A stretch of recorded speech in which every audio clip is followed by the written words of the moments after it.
So I think it's safe to say that most of us don't think a lot about laundry, except maybe as a nuisance. Something that needs to be done, but which is, quite frankly, a pain. But it's also a major climate and environmental problem, or opportunity, depending on how you look at it. On average, doing our laundry is responsible for more than 8% of total residential greenhouse gas emissions. It may not sound like a lot, but that's the equivalent to the total energy needs of 21 million U.S. homes. So, what's to be done about this problem? Well, since all of this energy can come from renewable sources in the form of electricity, the first thing to do is ensure that we are using electricity rather than natural gas, and that's another word for methane, to run our dryers. Then we need to make sure that the electricity that we are using comes from renewable sources. This, once again, brings us back to the issue of collective activism and political action, as we need to ensure that our electrical grid is converted to renewable energy as soon as possible. In other words, we need to put politicians into office who will make renewable energy one of their primary concerns and keep pressure on them through collective activism. But is there anything else that we can do? I'm glad you asked. There are personal challenges changes that will make this problem, reduce this problem by a factor of 10 or more. And the good news is you can implement these today by yourself. If we add collective activism and political change to the mix, we can reduce it by a far greater amount. How much? Even though it may seem like a trivial example, let's start with washing clothes. Roughly 90% of the energy used in laundry comes from heating the water that flows into our washing machines. However, experts note that washing your clothes in cold water usually does a good job, unless you happen to have like an oil stain or something. It also significantly increases the life of clothing. So it's as easy as that. Just turn the dial to cold. And for good measure, make sure that you are always doing a full load, as clothes washers use about the same amount of energy regardless of the size of the load. So next comes drying our clothes, which requires at least 2 times more energy than washing clothes, even when we are using, hot water. That's kind of remarkable. In this case, the solution is simple enough. Simply dry your clothes on a clothesline rather than, in a machine. Of course, not everyone has this option. Indeed, it may simply not be possible, if you live in an apartment complex. However, or if you, as we'll see, if, you use shared resources like laundries in apartments and co-housing facilities, that can significantly reduce our carbon footprints. But let's first go through the relevant numbers that pertain to washers and dryers. In the U.S., 70% of the energy used for laundry goes to drying clothes. By using a clothesline, we eliminate all this. 19% of the energy used goes to heating water for our washing machines. By using cold water, we eliminate all of this. 11% goes to electricity running the washing machine. If we do full loads, my guess is this drops to less than 10%. So, there you have it. One of the major residential sources of our greenhouse gas emissions can be cut by a factor of 10. Just like that. But we can, in fact, go even further. However, to do so, we need to shift from just personal action back to collective activism and political change, as the remaining energy still required, here is, that 10% or 11% goes to running our washing machines. That can and absolutely should come from renewable energy like wind and solar. To ensure that this happens, it requires a little more effort than turning a dial, but not a whole lot more. As I never tire of saying, it takes only around an hour per year to vote, thereby ensuring that we have politicians in office that will do things like convert our grid to renewable energy so that we can cook our food and wash our clothes sustainably. And this is also an example of where we can do our part to help with the grid, assuming that we know something about the duck curve. This refers to the fact that during the day, electricity produced by solar energy is often available to directly add to the grid. But demand from consumers is relatively low during the day. In contrast, from 6 to 9 p.m., when people get home from work and begin doing all sorts of things, like cooking their food and washing their clothes, demand goes way up. Incidentally, if you chart this increased production during the day and then increased demand in the evening, it looks sort of like a duck, which is why, the curve got its name. Unfortunately, this demand cannot be met by solar, as the sun is setting or already set at the time, of the evening when this is taking place. From the point of view of energy suppliers, this creates a major problem, which either necessitates storage solutions like massive batteries, or worse, requiring generating electricity from the burning of fossil fuels. However, we can do our part by simply washing our clothes during the day when there is abundant solar energy. You might want to check with your local weather report to make sure that there is before hitting that start button. It would also help if there was legislation to require that every washing machine had a timer function so that you could load your clothes in the morning but have the machine start up in midday when you were away. Even better, we could have washing machines designed to interact with a smart grid, which would, start in the machines in response to available energy. In this scenario, you would load your clothes into the washer in the morning and push the start button. However, instead of starting your washing machine, your machine would be part of the Internet of Things, which would send a message to the AI running the electrical grid, informing it that it was already, ready to begin washing. When energy production was up enough and demand was low enough, a message would be sent back telling the machine that it could begin washing.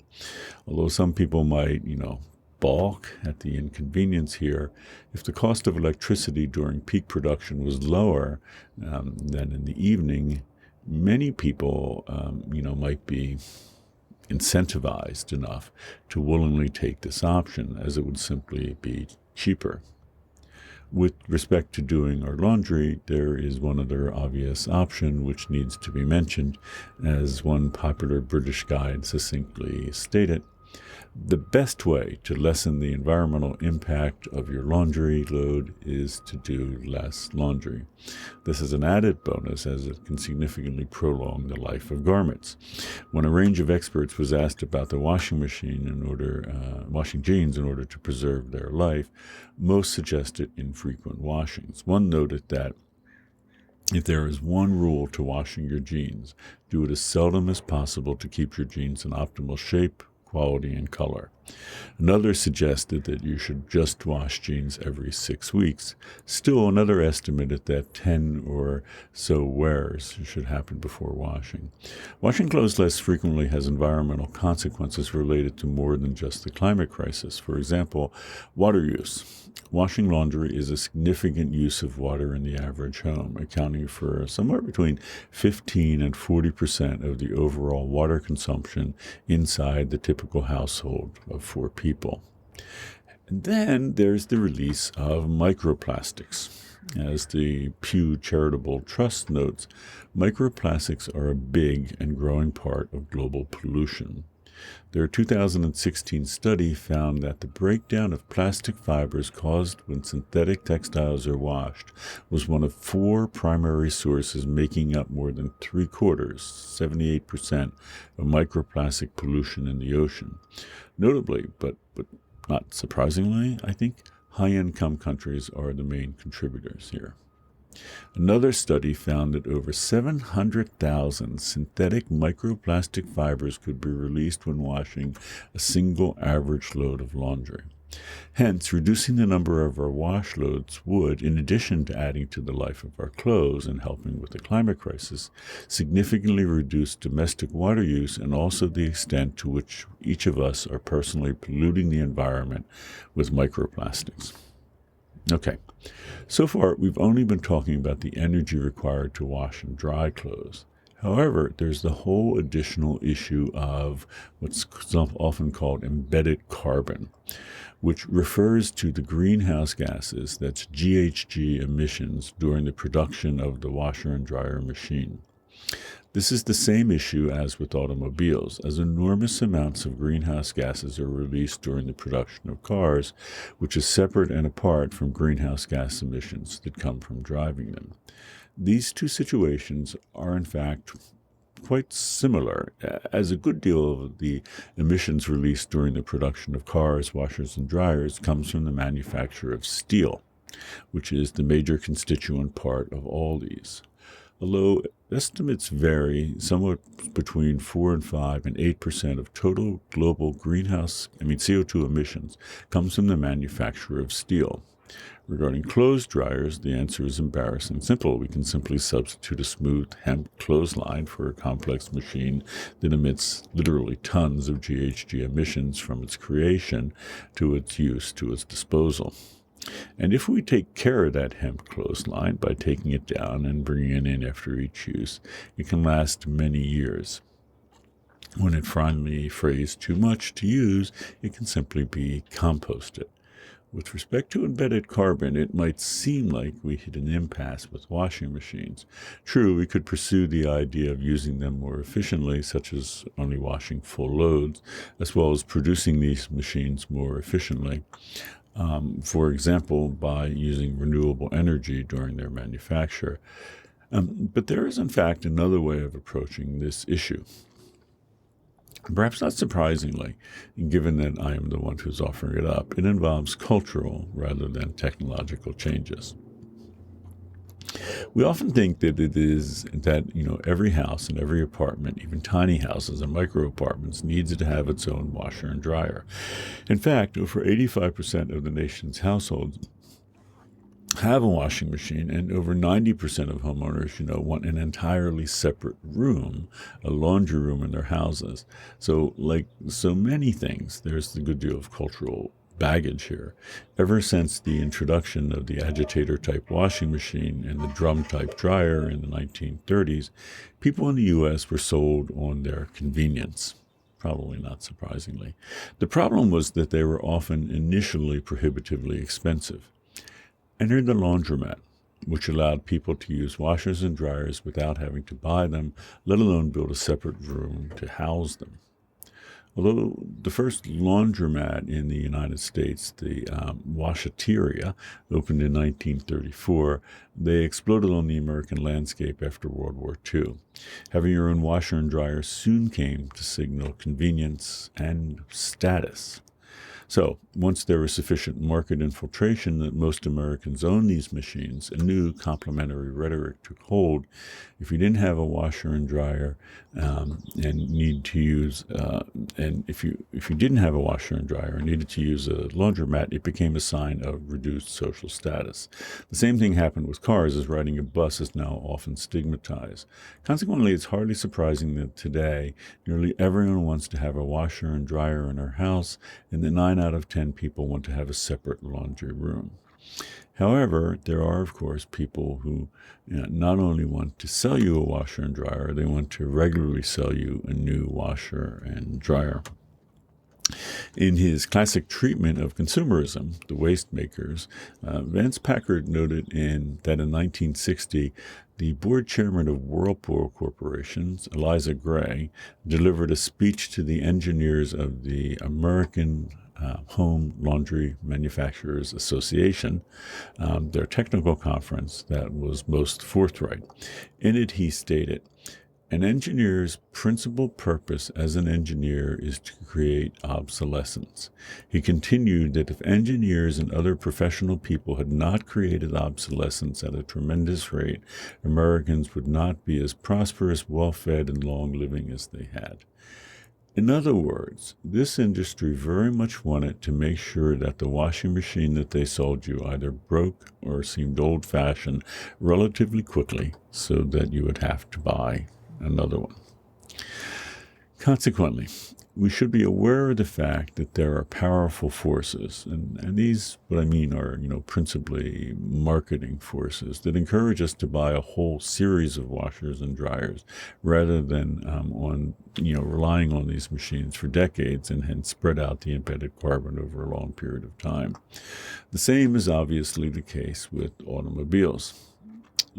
when you think about it, it doesn't make a whole lot of sense to create an entire room of our house to house machines that only get used a few times, perhaps just once or hours per week. You know, co-housing, an interesting idea here. Co-housing communities nicely sidestep this problem by having a single laundry room for a number of families, perhaps 10 or so. Sure, it may be a little less convenient as you might have to walk a little further with your laundry and coordinate when you can use the washer and dryer with your neighbors. But this is a much less expensive option. It also means that, with one washing machine used by 10 families rather than a separate machine for each, there is 1/10 of the embedded carbon. Significant. Pulling all this together, if you lived in a co-housing community with a shared washing machine, which you only use with cold water and which is powered by renewable energy, during peak daytime production, you wash your clothes less and then you dry them on a line, you would reduce the carbon footprint for doing laundry, which is currently about 8% of total greenhouse gas emissions for the average American family. You would reduce it down to a pretty insignificant number, far less than 1/10 of 1%, especially as you would have not, have to build, heat, and cool a separate laundry room for everyone in the community. In other words, you would reduce the climate footprint of doing laundry not just, by one in a factor by a factor of 10, but rather by a factor of 100. Incidentally, although living in a co-housing community is desirable for a host of reasons, you could see similar gains by simply taking your clothes to a laundromat during the day, assuming, of course, that you didn't drive there. In addition, the embedded carbon would be greatly reduced as well, as, the need for clothes dryers would be eliminated and the need for washing machines would be reduced by a factor of 10. Hence, everything else being equal, the embedded carbon required here would be reduced to just 5% what it would have been otherwise. And moreover, it's the case that industrial washing machines, which presumably would be used both in co-housing and, and laundromats, are made to work day in and day out. So they have considerably longer lifestyles than their domestic counterparts, which would likely reduce the embedded carbon even further. It's noteworthy that if you are really in love with clothes dryers, better technology can help. For example, a new generation of clothes dryers uses heat pump technology, which can reduce energy use by at least 28% compared to standard dryers, while also being gentler on clothes because they work at lower temperatures. Consequently, heat pump technology coupled with a shared dryer, either in a co-housing facility or in a laundromat, could make clothes dryers more sustainable. In other words, a single clothes dryer shared by 10 families employing a heat pump powered by renewable energy, during peak daytime production would have a very small footprint indeed. It's also important to note that drying clothes on a line could potentially help people reconnect with their environments.